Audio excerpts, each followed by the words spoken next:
Thank you, Danya and Paloma, for those introductions. Thank you, all of you, for being here. I'd like to thank the Alvarez family for supporting this series, and Danya and our colleague, Elsica Membreño Centeno, for inviting me to organize this year's seminar. And thank you, Elsica, for organizing the travel for our speakers.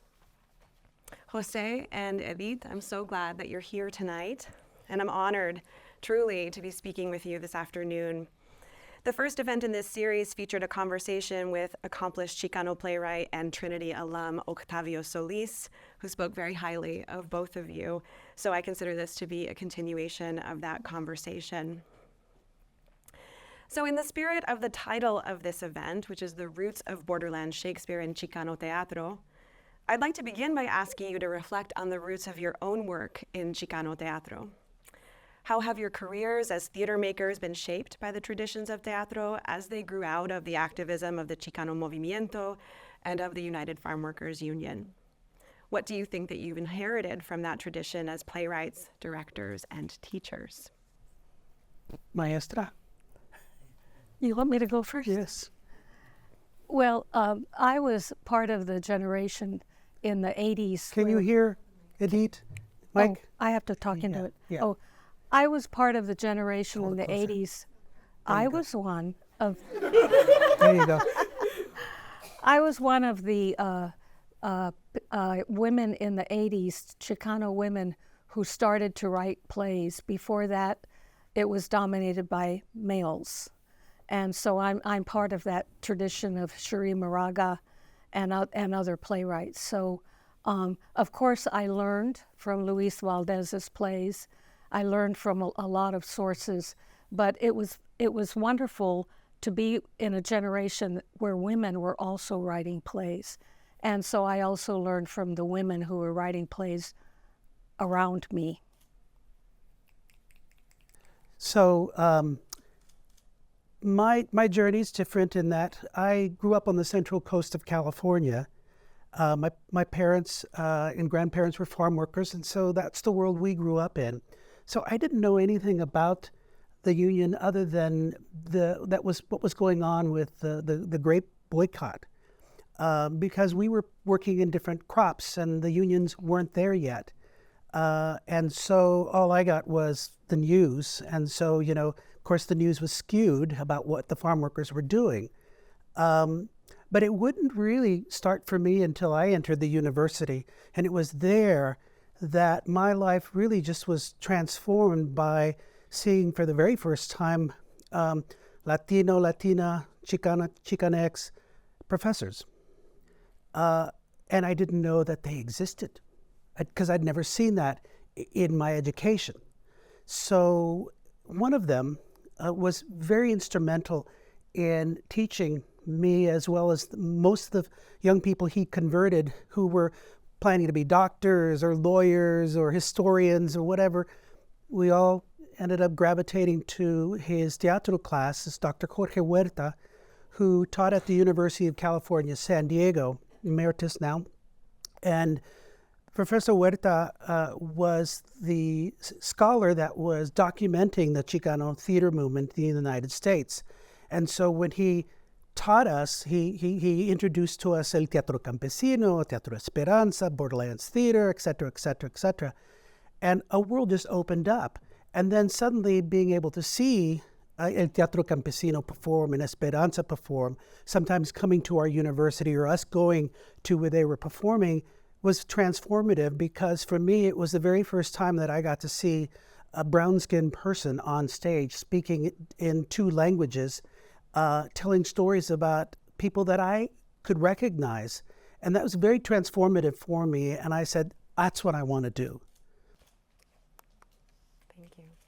So you mentioned the Borderlands Theater in Tucson, Arizona, and I know that you have collaborated in several capacities over the years, but one of your collaborations was when Jose directed Edith's play, My Visits with MGM, My Grandmother Marta, at the Borderlands Theater in Tucson. So I'm wondering if you could both share what that experience was like from your perspectives as playwright and director.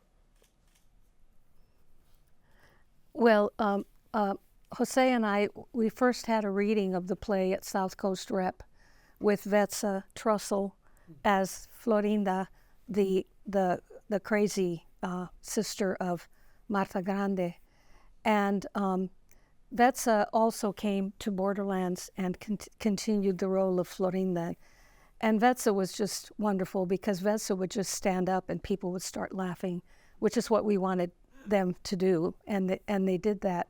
So it was a wonderful experience for me because after the show at Borderlands, women would wait backstage to talk to me. They wanted to talk to me, and they would tell me, you know, your grandmother was exactly like my grandmother.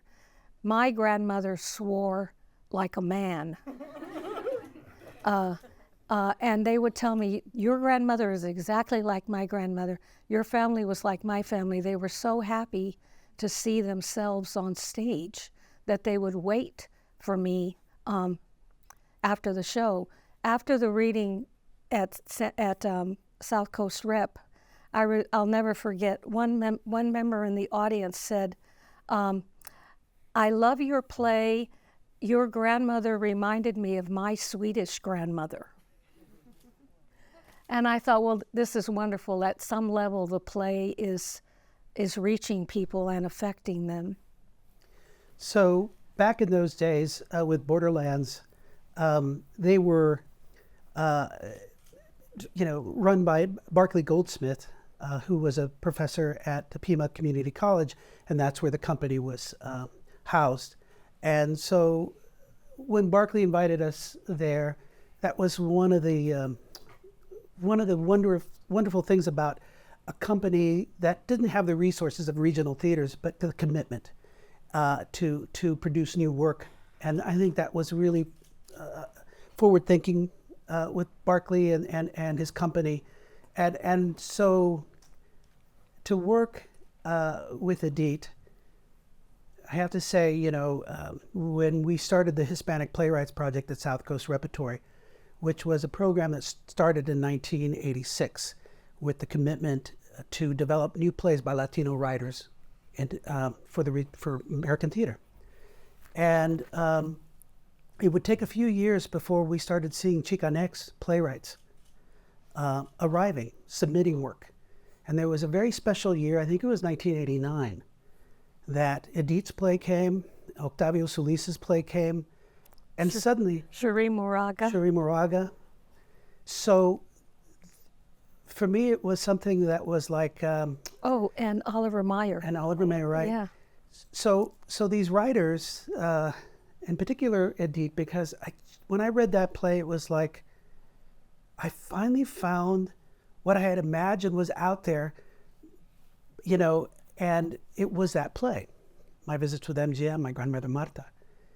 And it was like, yes, I know that world. And to connect Shakespeare, just to say 1 second here, she was my Shakespeare. I was training to direct. I went to graduate school for that. But to finally find a play before that was like, this was new territory for us. Because before that, you have the Actos by Teatro Campesino. That's basically all you had in the library. Also, maybe some translations of Spanish or Mexican plays, but that was it. So for a young Chicanx person coming up in the theater, we were in the desert. But suddenly these writers came. The other difference was these writers also had advanced training, right? So they had gone to school. And so the skill sets that they were bringing were immense. And so finally to have that opportunity to work at Borderlands was such a gift. And then to have it developed at South Coast Repertory with professional actors. Right before that, most of these artists were all around the country isolated in their own communities. And they didn't know that others existed. And suddenly, when that happened, we were starting to connect with all these amazing artists. And in Los Angeles, there were a lot of talented artists that these regional theaters did not know. Actors of all things. And suddenly there was a platform for them with these writers that had these amazing stories to tell.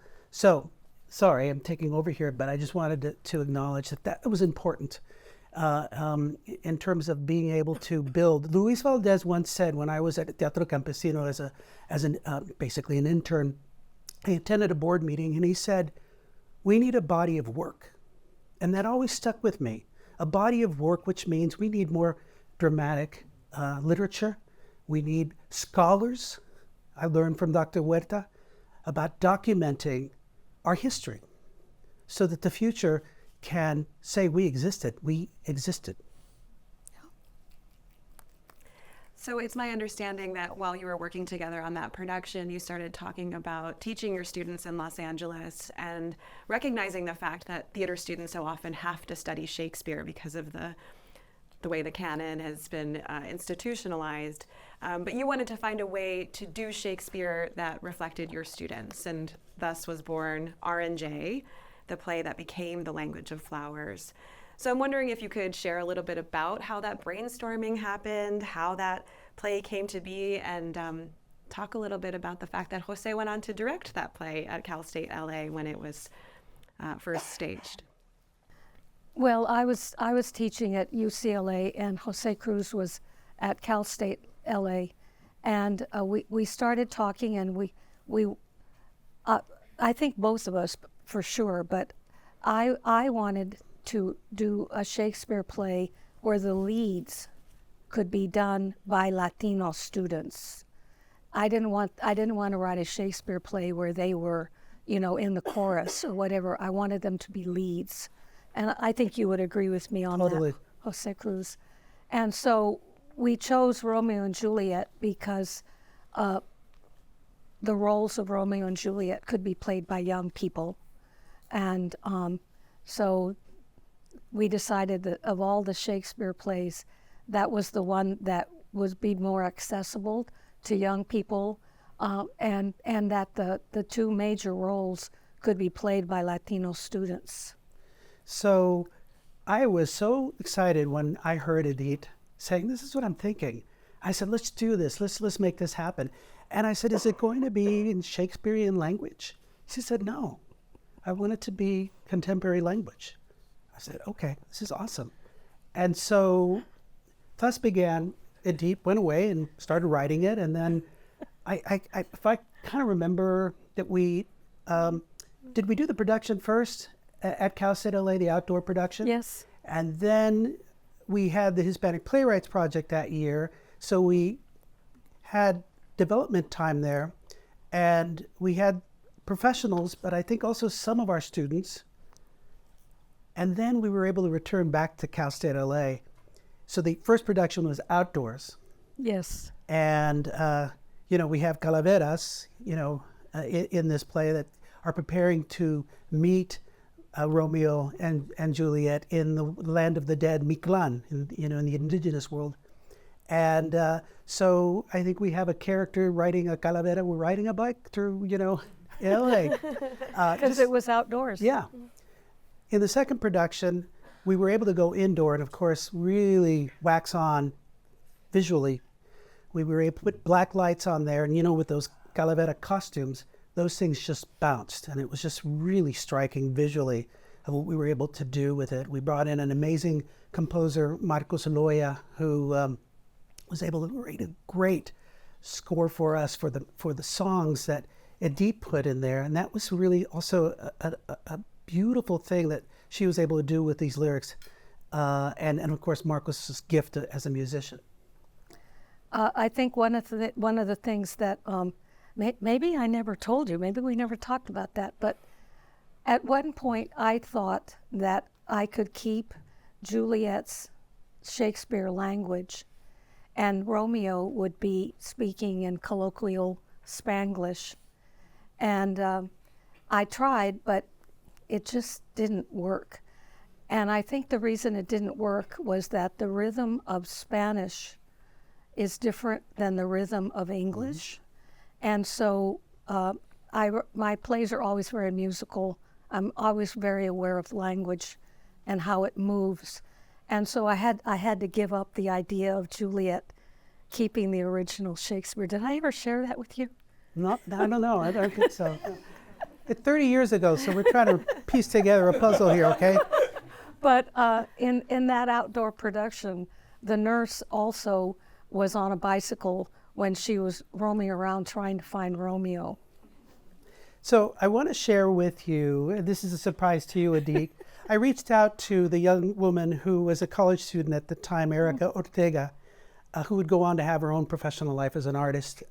She works for Kaiser Permanente, the touring shows there, using theater as a way to teach health to young people. And I asked her, I said, hey, what's your memory of what we did? And you know, I'd like to share that with you today and Adik for the very first time. She said, R&J, I remember she was at a film. She's making a film today, and so she was in her break, and this is what she said. R&J, I remember watching the first table read when you brought in professional actors, and I remember Vic Trevino played Romeo. Vic Trevino, for those of you who might know Pee-wee's Playhouse, he was Ricardo, the soccer player. Great actor. She goes on to say, it was the first table read I'd ever been invited to, and I realized how rare and special it was to be around so many artists from the Chicano theater community. When I got cast in the show, I felt so lucky to be invited into the world that Edith had created, and your vision embraced all the things from living in East LA that I loved. I didn't really know anything about the Day of the Dead until R&J. I'm a pocha, Chicana and pocha. I got to embrace my culture and celebrate it without being shamed for not knowing. That experience showed me that what theater could be when all of myself was invited into the work. The music, the Calaca masks, performing under the stars was all magical. I knew I could be a professional actor after that experience because all those magical artists had welcomed me in. Just as some quick thoughts, I could have written volumes. That's Erica Ortega. My gosh. Thank you. That's so beautiful. I mean, one of the reasons why we're so happy to have you here and reflecting on something 30 years ago is to show that this tradition is not new, that it's robust, right? But it needs to be archived. And so we're so glad that you're able to share that and talk to the actors who are part of this amazing play.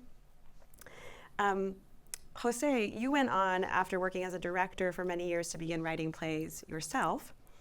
Among the many beautiful plays that you have written, we heard a long list, is an adaptation of The Winter's Tale called Invierno, which will be in Volume 2 of The Bard in the Borderlands, which takes place primarily in 19th century California, in the period right before and after the U.S. invasion of Mexico. That would result in the redrawing of the border as we know it today. 1848. There are also characters who live in the present moment and fall back in time. It's a beautiful play. I hope you read it. So I'm wondering if you could tell us what inspired the concept for that adaptation and the stories that you sought to tell in the process. Great, thanks, great question. So this is 2010 when this play was premiered at PCPA on the central coast of California. I live there now, so that's my home. And I had worked with them on another play, and they asked, well, what are you interested in? And I said, I'd like to kind of look at Shakespeare and see if I could maybe take a crack at adapting it with the context of the conquest of California and, of course, the Mexican-American War of 1846. Right? So with that in mind, I cracked open The Winter's Tale and began to start reimagining how that could be told, you know, bringing a story about how change was happening in California and, of course, all the other states that belonged to Mexico or were part of the territory, and how that community, many communities, by the way, the indigenous community as well as the Californios and of course, you know, because of the conquest, I was intrigued to go, well, how could I tell this and make comments, you know, without hitting anybody over the head, but you know, that's the trick, right? So I was exploring also time and space, how time can be fluid, and storytelling spirits can enter into this world, the past and the present, our ancestors. The other part that was really interesting to me was to work with the local Chumash community there, the indigenous community. And I was able to work with Nakia Savala of the Chumash community there, the Santa Ynez band of Indians there. And what she was doing was that community was trying to learn their language. They had lost their language over 100 years before. And so they were working with a scholar from San Francisco, I believe, to create a dictionary of this language so that they could begin to learn it. And so I said, I'd love to have you be a part of this, and how can we bring that language onto the stage, because I have a character that is from this community. And so we were able to work together. So that was the first time that language had been spoken in that production. And it was just a really magical experience to connect with the community, to bring that language back. And they continue on with their language. They've resurrected something that was taken from them. And it took scholars to help them also bring it back. Scholars that were recording this stuff back in the 1930s in those old sort of recordings. And it got saved. Woohoo. I've just been teaching in Villarreal, and I know there are some students in the classroom, and we've thought a lot about that linguist who studied the language and then did nothing with the dissertation until the tribe contacted him. So he's like the shepherd who finds the baby in The Winter's Tale, right? And perfect shepherds her back. It's a stunning play. The indigenous culture is very important to your work as well. So I'd love to hear you talk more about the importance of indigenous language and worldviews in the language of flowers, and to ask you what you think changes when we see Shakespeare through those lenses. Well, when I decided to start writing the play, it was very important for me to find Mexican imagery of love and death. I was born in Texas. I was raised by my grandmother, who was an immigrant.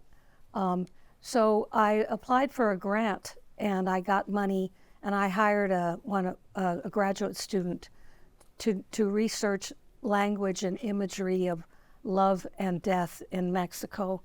And a lot of that imagery is spoken by Romeo in the play. And as I continued to write the play became a play about an American girl, a Chicana American girl who falls in love with Mexico as she falls in love with Romeo. And so Romeo's language was very important to me in the play. And then, of course, the original Shakespeare play takes place in 3 days. And one of the days is All Souls Day. And so 3 days, All Souls Day, I was there, Dia de los Muertos. And so and when Dia de los Muertos came to me, then of course the Calaveras came to me.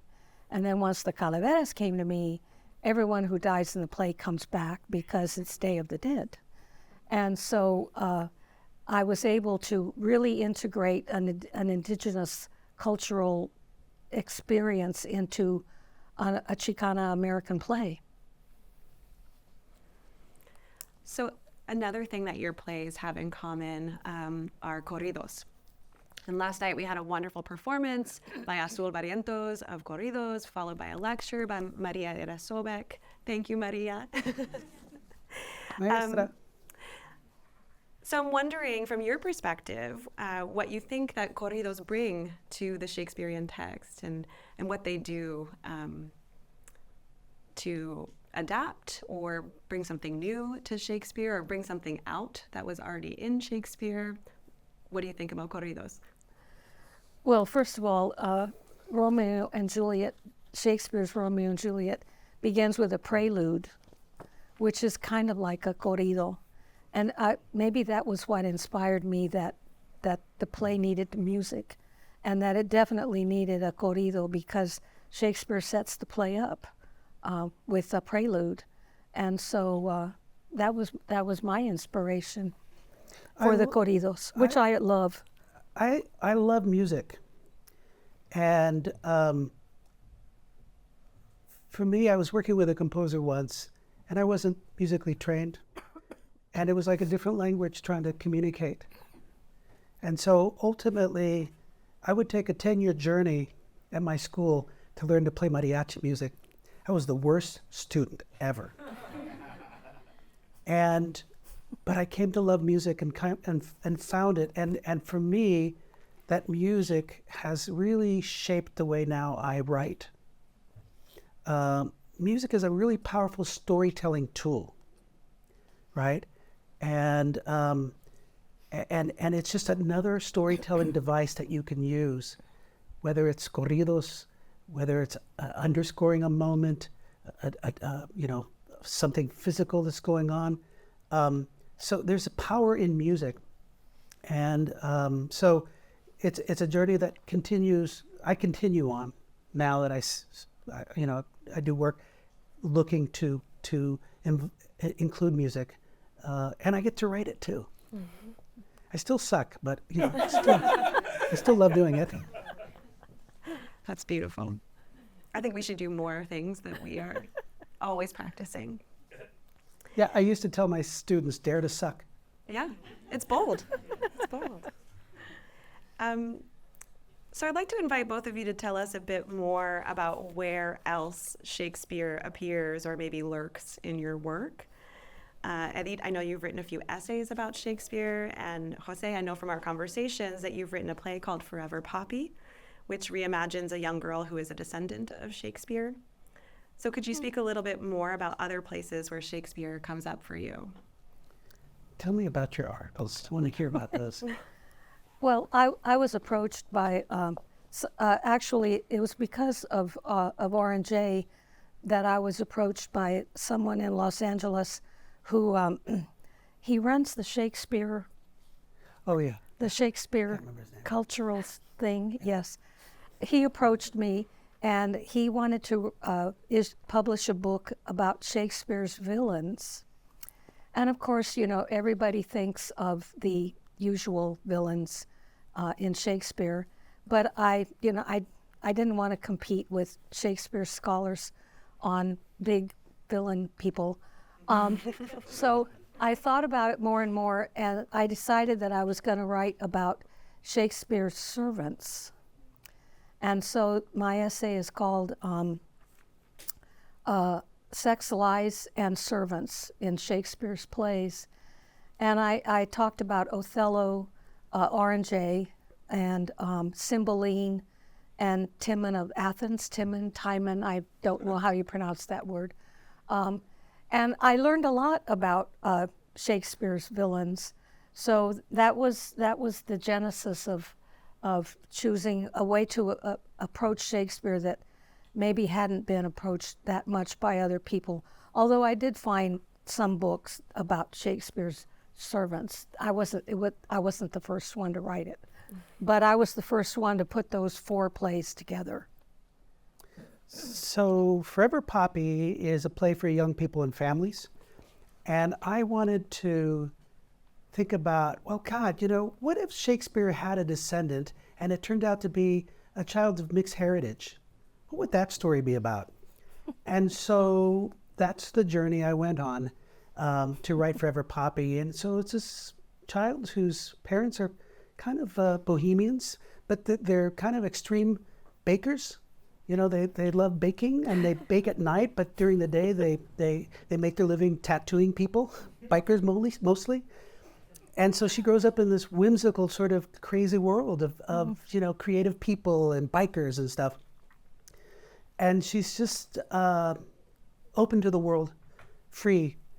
And then one day, her parents go up in flames in a baking accident because they were working on some extreme baking. And so they do come back, but sort of. Anyway, but it's about a child who comes to discover she's a descendant of Shakespeare. and it's a fantasy, it's a comedy, and it's really about how place, connection, and connecting with a family that may not be your blood, but is your family. And so that's the gist of Forever Poppy. But the new one I just finished is called Shakespeare and Cervantes. And it's a comedy about, I started thinking about, this is what I love about plays, that we can just sort of riff on what's out there, because that's great stuff, but now we get to reimagine it in a different way, right? So I started thinking, well, what happened to Shakespeare in his last years? What was he doing, Was he, a young guy kind of lost, searching for something? He was writing weird plays. Probably, most likely. But in my little imagination, I started thinking, well, what if he's this kid he's married, he's got a kid, his wife is 8 years older, and he's like lost. Maybe he's confused. Maybe he's still trying to figure out who he is, what his world is. And then on the other side, you've got Cervantes, who was 17 years older than Shakespeare. He was a failed playwright, right? He wasn't successful as a playwright. And in fact, most of the time was being thrown in jail, right? So I thought, well, what if Shakespeare somehow got to Spain on a drunken, hanging out with some sailors, and then ended up in Spain, lost, confused, and he ends up going to see a zarzuela. He sneaks in. He doesn't pay. Of course, he gets arrested and he gets thrown in jail where Cervantes is at. And so it's a story about how these two, I started thinking about our relationship as artists, playwrights. We talk to each other like, hey man, I got this idea. Yeah, well tell me. Yeah. So Adit and I, before we were here, we were at the coffee shop going, well, tell me what you're writing. Oh, this is what I'm doing. Oh, that's really cool. And so we're just riffing, right? And I thought, well, what if they started riffing on stuff that they haven't written yet? What would that be about? And so Shakespeare wants to be an actress. So Miguel says to him, well, then act. Tell me a story. So, well, I'm not a writer. I don't have a pen. I don't have paper. So you don't need it. Just make it up. And so suddenly they just start to riff on some of the themes that eventually they will write about. Now, the third part of it is about a woman that comes into this world. And this is a woman who came from the New World as an indigenous person who was brought as a slave, but found her way in the theater through the Italians in Commedia dell'arte. She's thrown in jail with them. So now you've got this really, questionable group of people trying to find their way. And so that's Cervantes and Shakespeare right now. And hopefully once that, the draft is done, but I have to go back because the third act, it's not a third act, but the third part of it has got to be much better because they have to deal with the Inquisition and make fun of them. Good luck. Amazing. Yeah, thanks. I think you have a very eager audience in this room. That sounds awesome.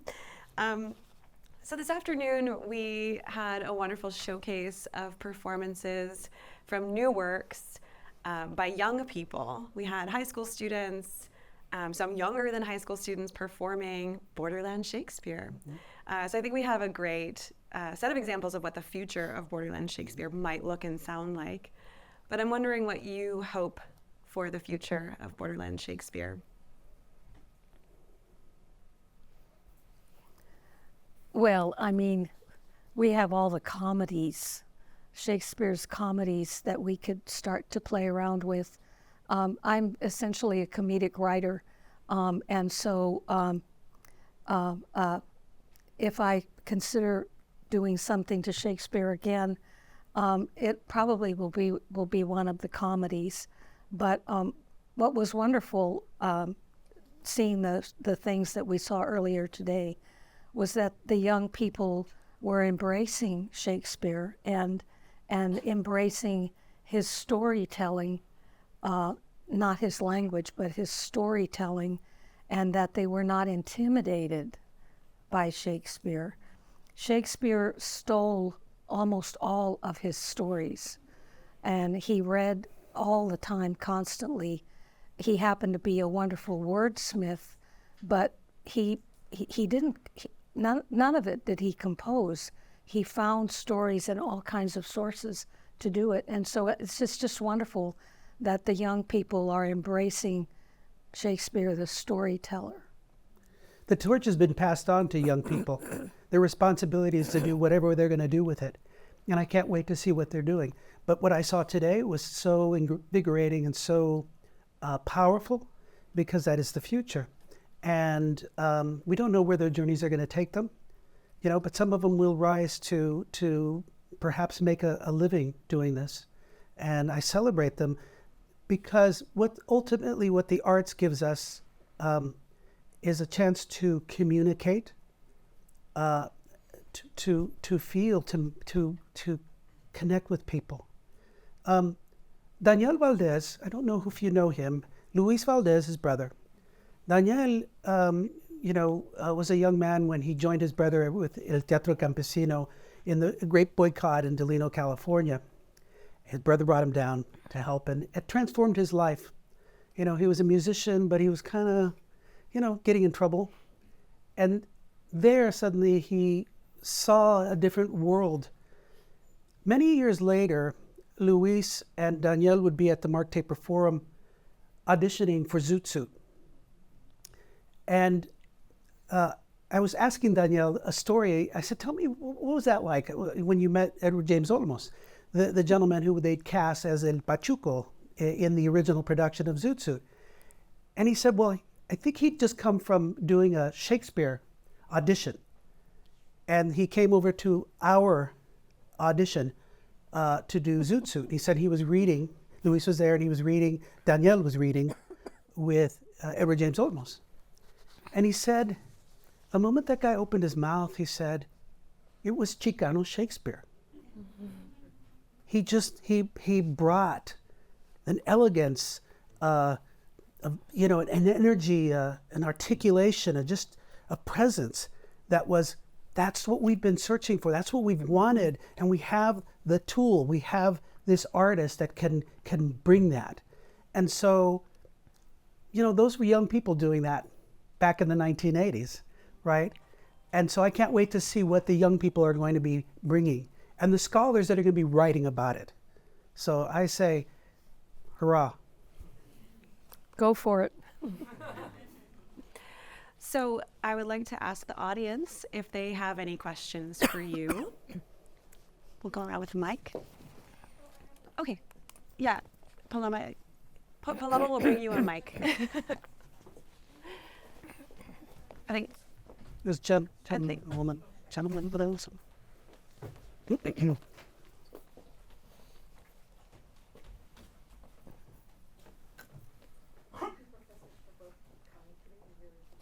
I think it's. Is it on? Okay. I've got a comment and then a quick question. Professor, was Fantasia the person that asked you to write for the? Yes. Yes. Yes. I guarantee you were. I wrote to that. So as a classroom teacher, so I promise you were way above. Yeah. What I would like to know is why both of you think. I mean, you picked a romance, you picked a tragedy. Why is it that there haven't been more adaptations of comedies, as you pointed out? What was it she said? Why did I want more adaptations of comedies? No, or why aren't there more adaptations of comedies by Latinx writers, do you think? I mean, obviously Romeo and Juliet is very popular, well-known. There's been Hamlet, there's been Macbeth. You've done Winter's Tale, which I think is really unusual in a way. Why not comedies yet, do you think? I think they're coming. I mean, it's artists are like oak trees. They take a long time to grow and to find their roots, find the sun, and then bloom. Well, oak trees don't bloom, but right? They got acorns though, so maybe acorns. And so it just takes time, it really does. I mean, there comes a point, right? I mean, where you're at in your life now as an artist, and what's interesting to you maybe 20 years ago is not so much, or maybe so. Well, I think also, I mean, I could be wrong about this, but it seems to me that adaptations of comedies require really contemporary slang, really contemporary language, and I don't feel that it's not going to come out of me like water. I'm going to have to work at it. Whereas the heightened language of the other plays, the tragedies, it's more accessible to me. I think the comedies will require a really contemporary sense of language. I mean, I'm thinking of Taming of the Shrew for all kinds of reasons, but to take on one of the real comedies, it would be daunting for me. I would feel like I would really have to prepare myself for that. Actually, Miss Amanda, I'd like to ask my own question. Do it. That's allowed. Gee.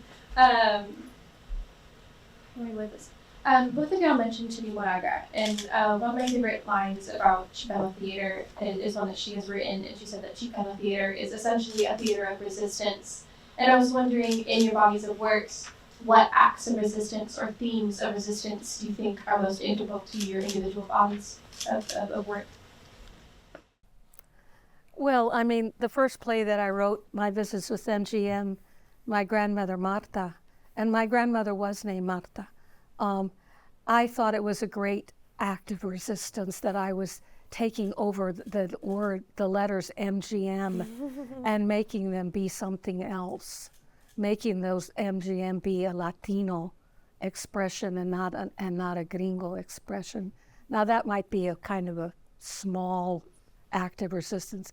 I thought it was great at the time. So I've had the good fortune to work in community-based theater over the years. And so it's a different way of approaching art, because what you're doing is you're going into communities and you're creating work with community. And so it requires, a different thing rather than just being commissioned and you're writing your own play and that's it. You're working here with community. And I think that's a powerful thing there. And so even in that, there is always acts of resistance, because you're telling their story. They're actually telling their story. And so that is that's what I would say. Yeah. And I think another thing that José Cruz and I are doing is we are very aware of the ancestors, and we want to bring the ancestors back into contemporary reality. I wrote another play, Marriage is Forever, and to make a long story short, a couple want to get married. They want to get married all by themselves. They happen to have a bruja for a relative. She shows up, and they wind up getting married with 4 generations of their family present. And so that's why Marriage is Forever, because 4 generations of their ancestors were present there for their wedding. So I think we think we want to keep our ancestors alive. I want to read that play. So I think this follows directly from that, which is that one of the things I valued about this conversation and this conference more generally is that people's grandmothers and Shakespeare and practitioners and other luminaries are all sort of on the same plane of influences. And I just wanted to make space for you all to talk about another influence or mentor or scholar or somebody who just hasn't come up yet in the course of this conversation that you carry with you that you would like to bring out in this conversation. Somebody upcoming? I mean somebody that has been important for you, because these genealogies are so of interest to all of us, I think. There are so many people that have been my teacher over the years, whether they were younger than me or older. I'm going to say Adit, because I am old. I am older than him. I dye my hair. He doesn't. what's left of it.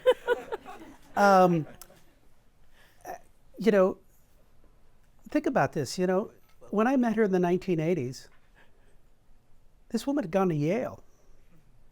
I mean, how many Latinos had gone to Yale School of Drama? I mean, that takes a lot to get there. And she did that.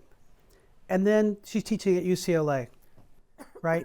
And then she's submitting this play that is like, the only other time I ever read a play like that, I was reading in the literary office M. Butterfly by David Henry Hwang. And I'd read 3 plays before, and I was like, my eyes are crossing. I can't tell if these are any good anymore. So the literary manager said, here, just read this. Oh, okay, cool. The pages came to life, and it just was like a great meal, and it was gone like that. And it was the same thing with Edith. The skill, the sophistication, the storytelling, and it was about my community. It was about me. And it was like, wow, we do exist. And of course, I mean, Luis Valdez did an enormous amount to start to put Latino theater on the map. But I'm also extremely respectful of Octavio Solis. I mean, he's a genius, and all of his plays are wonderful, and he's an alum of your school. I also like Pinter. I also like Carol Churchill. I just saw Marisela Norte's play. She's here from your state. She's right now in my town. She's got her Wolf at the Door happening, and so she's a different generation, but boy, when she, there's something happening there in terms of what her storytelling is about. Yeah. So she's awesome. Karen Zacarias, who's a contemporary of ours, out of Washington, D.C., Mexican, playwright writing for young audiences as well as adults. She's got a show right now at the Old Globe Theater where she's adapted some traditional piece. I can't remember what it is, but, she's all over the map. Yeah, Mickey Cruz, Migdalia Cruz.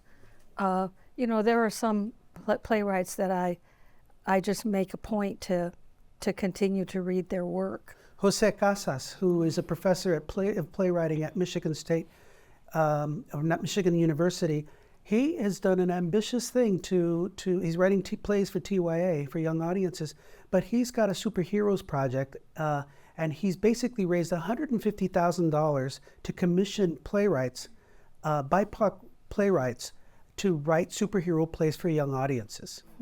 And they're going to publish them through dramatic publishing. So another rock star. And of course, Maria Irene Fornes, yes. Irene Fornes, who I had the honor to study with before I went to Yale.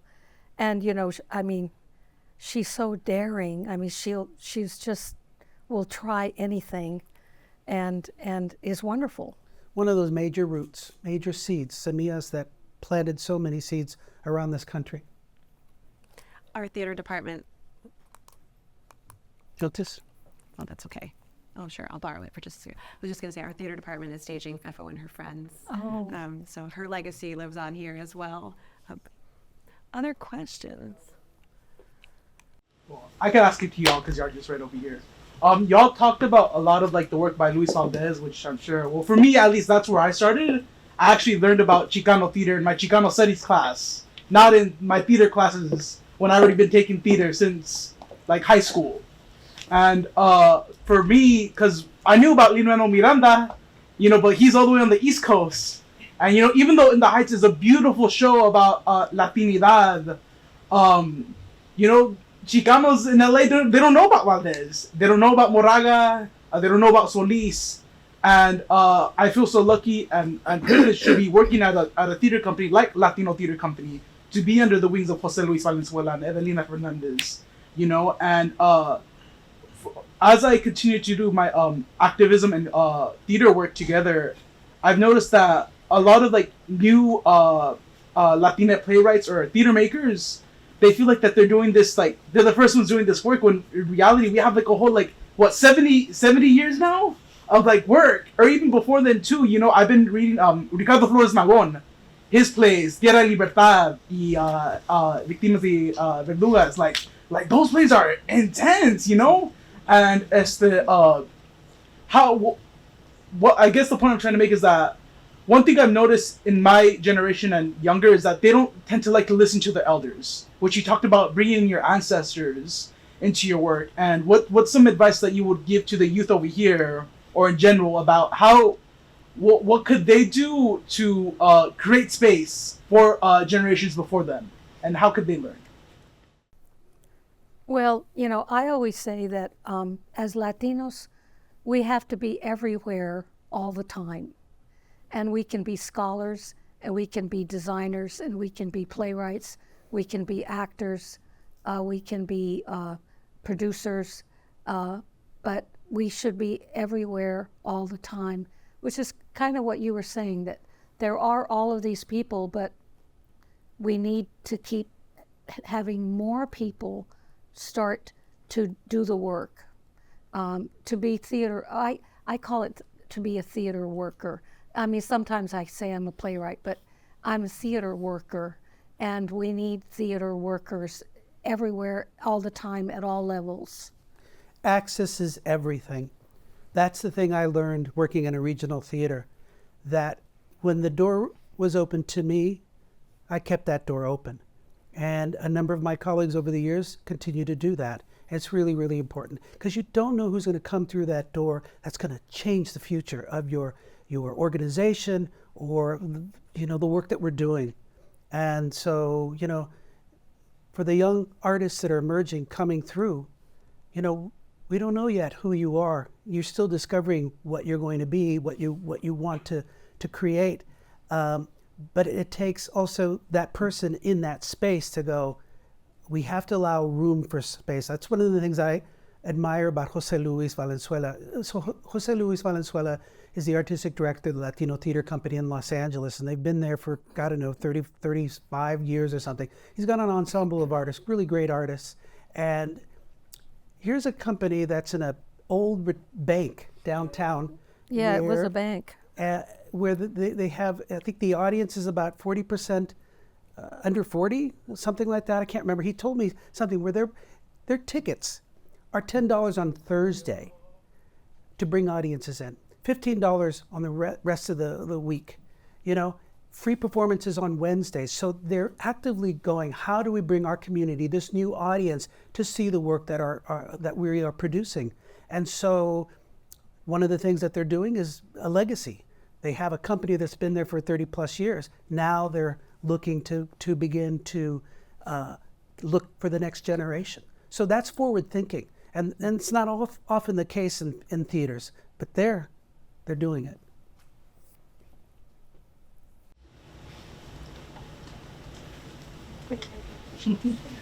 Okay, let me.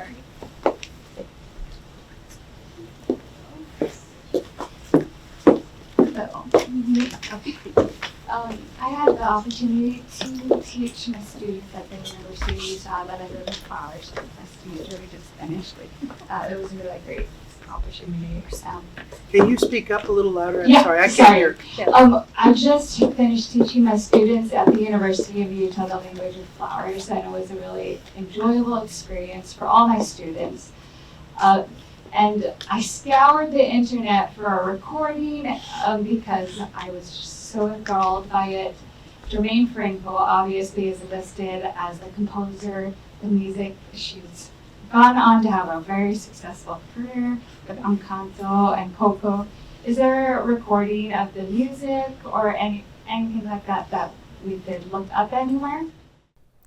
No, not right now. Like Jose Cruz said, I wrote the play in 1989, something like that. Jermaine was just starting out herself, and the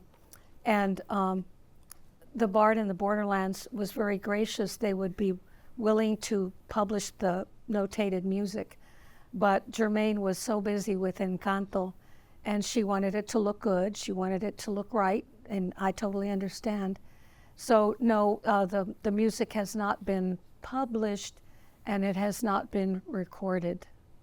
I do want to say one thing about, I don't know if you are curious, the play was called R&J at one point, and then at a certain point I changed the title to The Language of Flowers.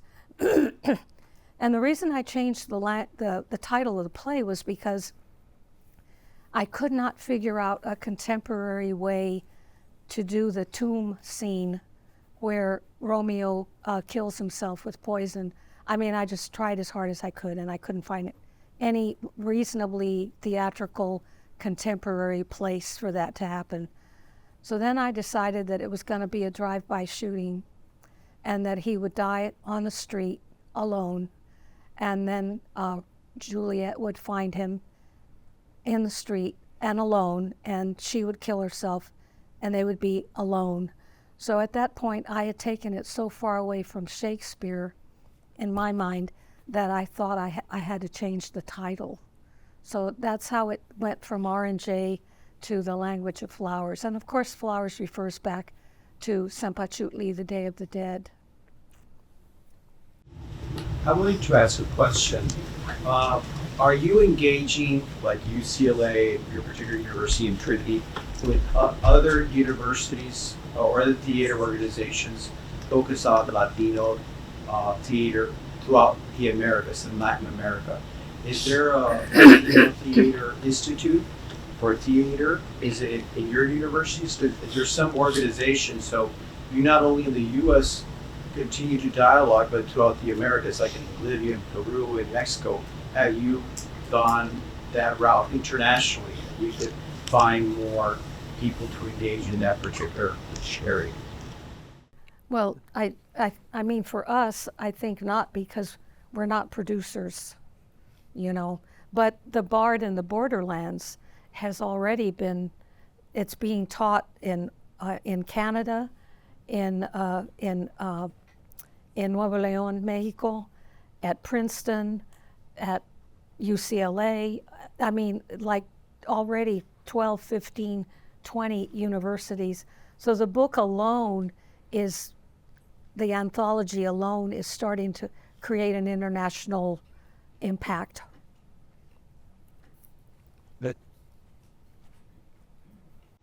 And thanks to KDK Canadiana for that too, for getting that out. Yeah.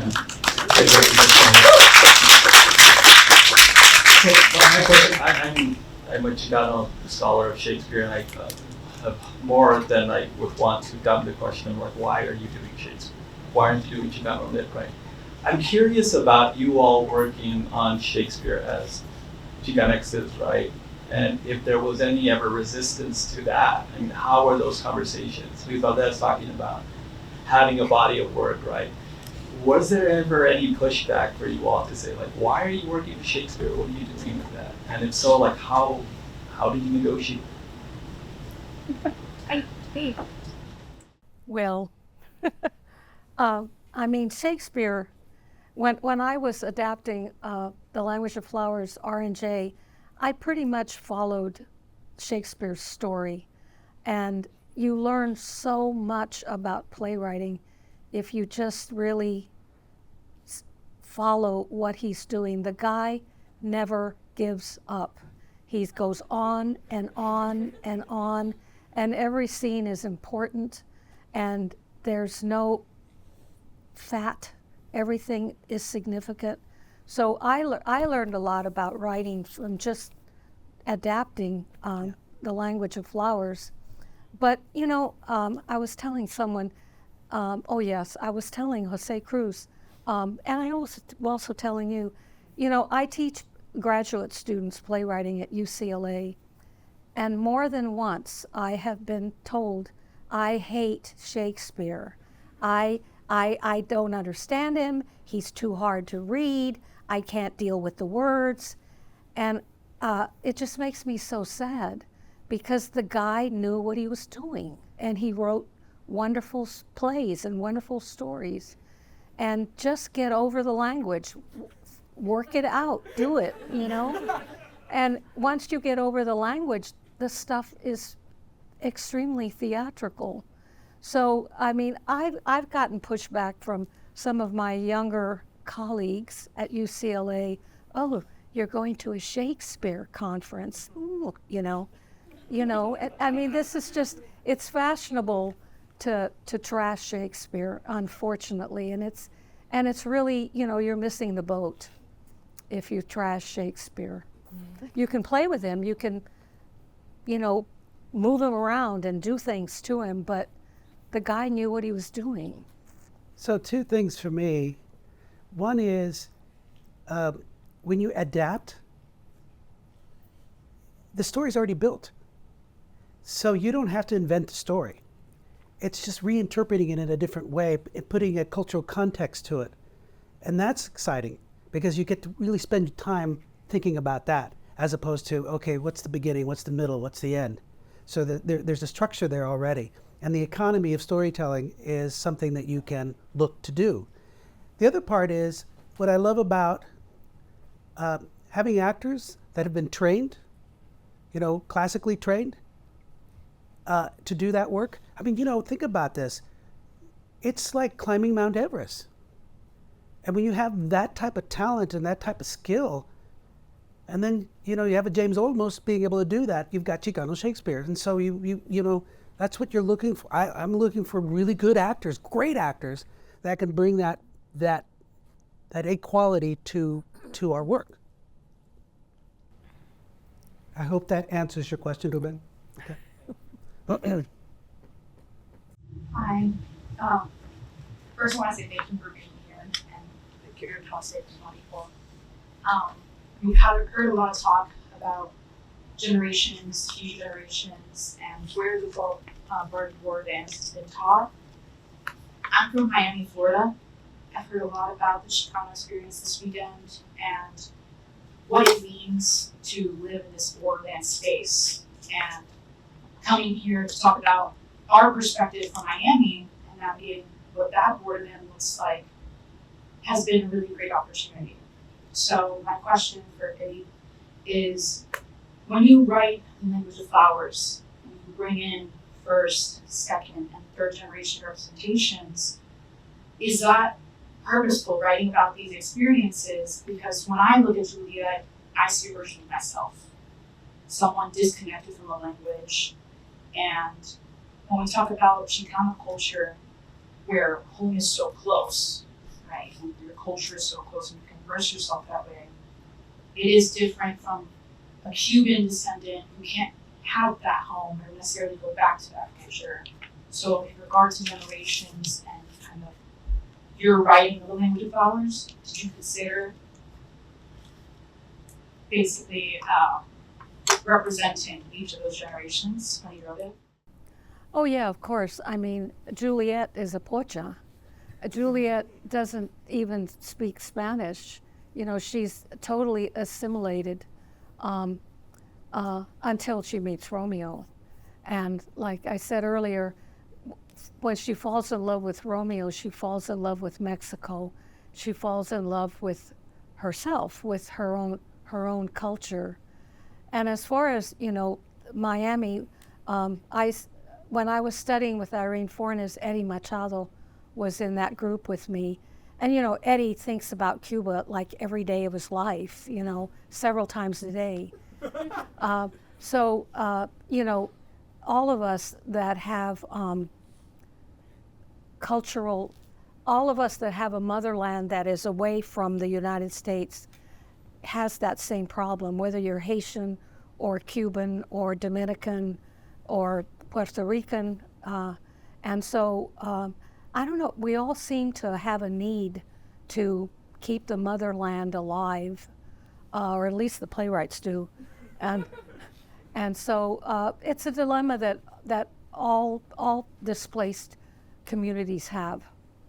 I hope that answers your question. I think we have time for one more.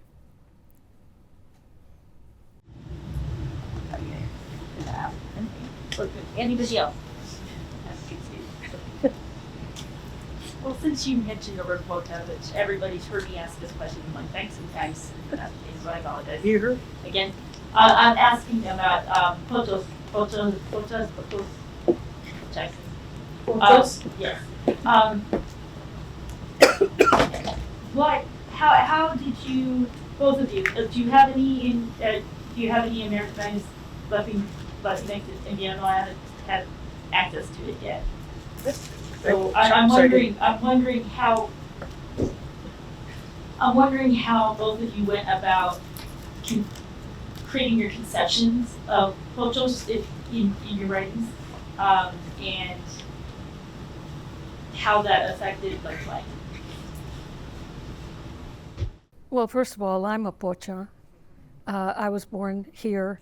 I spoke Spanish till I was 6. I was raised by my grandmother, so I spoke only Spanish till I was 6.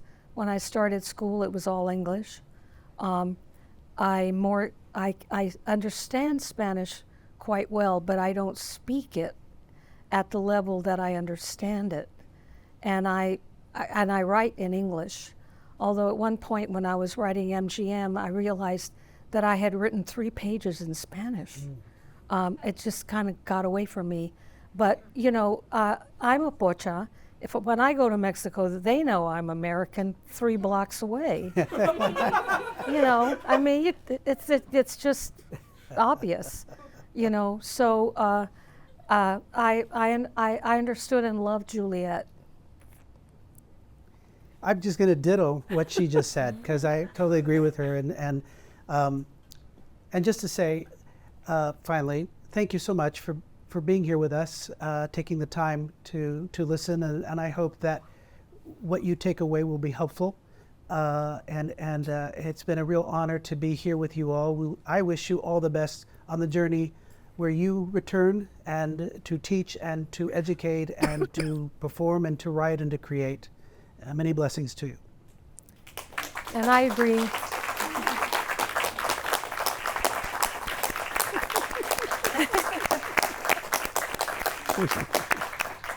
Well, I can't think of a better way to close this event than with your words and not mine, but thank you so much, Edith and Jose, for being here throughout the conference and for sharing space with us and for inspiring so many of us as teachers, as artists, and as people who love art. So thank you for being here, everyone. Before I invite you to give one last thanks to Edith and Jose, I just want to say that there's going to be a reception out in Brazil Commons where we've been all day, and that is generously sponsored by the Humanities Collective at Trinity. So please enjoy that reception, and thank Edith and Jose for joining us tonight.